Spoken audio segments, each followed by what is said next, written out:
So this is my mini compressor. It's a DIY, you can see.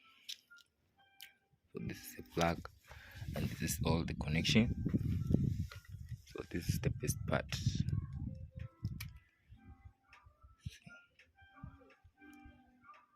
So then this one combined with this one.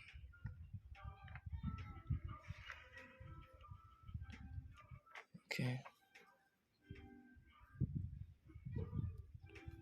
Then I'm ready to spray on people's heads.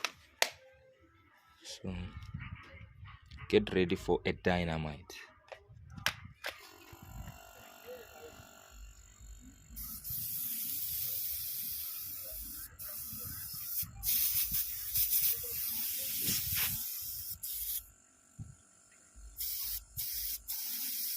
So then we spray on people's head just like that. This for barber.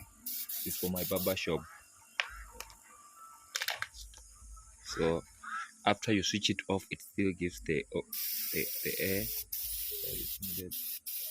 So in that way, please subscribe for my channel. This is a compressor for a refrigerator, and this is I don't know where I get this from, but it's empty.